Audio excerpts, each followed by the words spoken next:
Continuing our discussion of colligative properties. The final colligative property we're going to discuss is osmosis.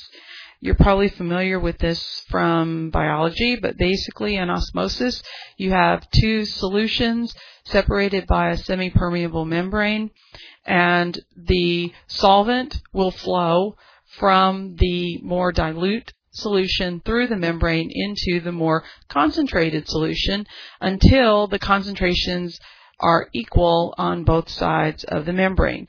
And again, it's not that movement stops, it's just at that point the movement of the solvent molecules across the membrane is equal in both directions. So here's an example. We have 4% starch on one side, 10% starch solution on the other. The water is the solvent. It's going to move across the membrane into the more concentrated starch solution until we have equivalent concentrations on both sides of the membrane, and at that time the water molecules, the rate at which it flowed from one side to the other would be equal. Osmotic pressure is a pressure that would need to be applied to the side, the more concentrated side of the membrane, to stop the flow of the solvent molecules. We use the letter pi to represent osmotic pressure, and here is our mathematical expression for it. In this expression, osmotic pressure is in units of atmospheres. Capital M is molarity, so moles per liter of solution. This is the gas constant, 0.08206. That's liter atmospheres over moles Kelvin. And our temperature is in Kelvin. Okay, here's kind of a little visualization of osmotic pressure. So here we would have, initially we have the pure water and our solution inside this funnel, inverted funnel, and so we would have water molecules flowing into the solution, and so the water level is going to rise, and we have a pressure created by the height of the column. And at some point, the height of the column, that pressure due to that height, is going to equal the osmotic pressure. And that's the point where we would have no net flow into or across the membrane into the funnel.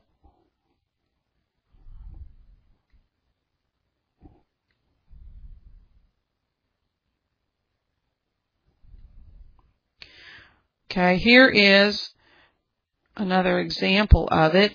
Here we have a red blood cell, although this could be any kind of a cell, and we're looking at the difference between the intracellular fluid and a solution that is outside of the cell. And so if we have equal concentrations inside and outside the cell, we call that isotonic. We have our osmotic pressures are equal, no net flow of water into or outside of the cell. Okay? If the external solution is less concentrated than the solution inside the cell, we're going to have water flow into the cell, right, from more concentrated to less concentrated, and we call the external solution hypotonic, meaning it's more dilute than the intracellular fluid. And then conversely, if the external solution is more concentrated, then we would have a net flow of water out of the cell, and we would say that the external solution is hypertonic. It is more concentrated than the intracellular fluid. Okay.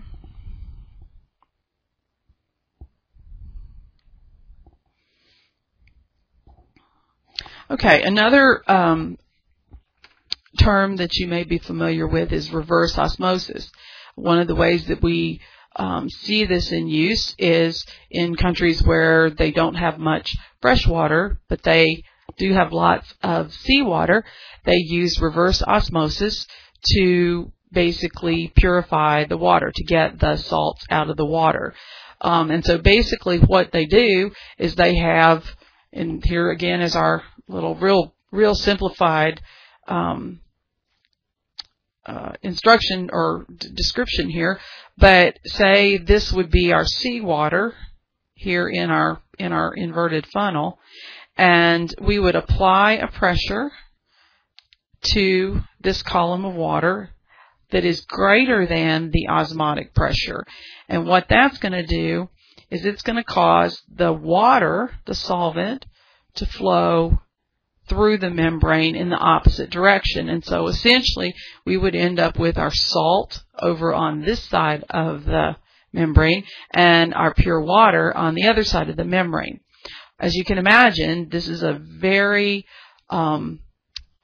power intensive process. Lots of electricity is used to purify water in this manner. And also they have a lot of salt piles outside of these facilities as well, because you end up with lots of salt as waste, basically.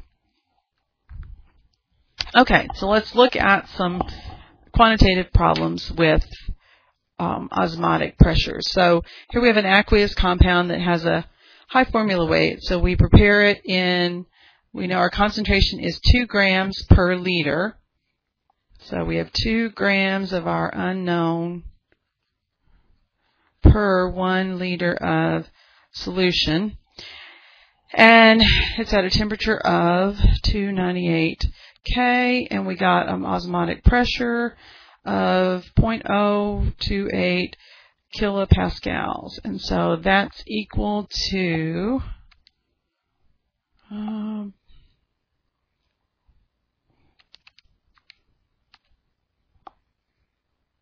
kilopascals,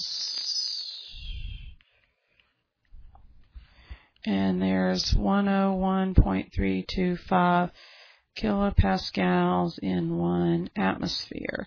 So divide by, that gives me 2.76 times 10 to the minus 4th atmospheres is my osmotic pressure, and we want the formula weight of the compound. So formula weight, same units as molecular weight, grams per mole. Okay, and again, I already know I have 2 grams. So now what I need is I want the moles associated with that grams that are in 1 liter of solution. Well, let's see. I know that osmotic pressure, MRT, so 2.76 times 10 to the minus 4 atmospheres, and we have 0.08206.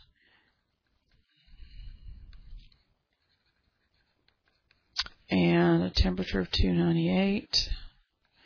So here, let's see, divide by,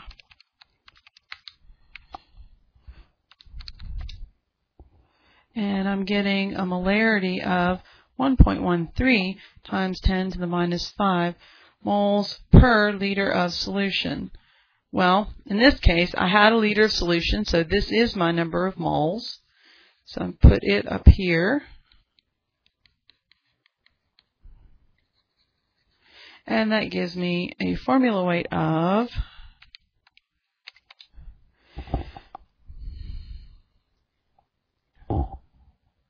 176,984 grams per mole.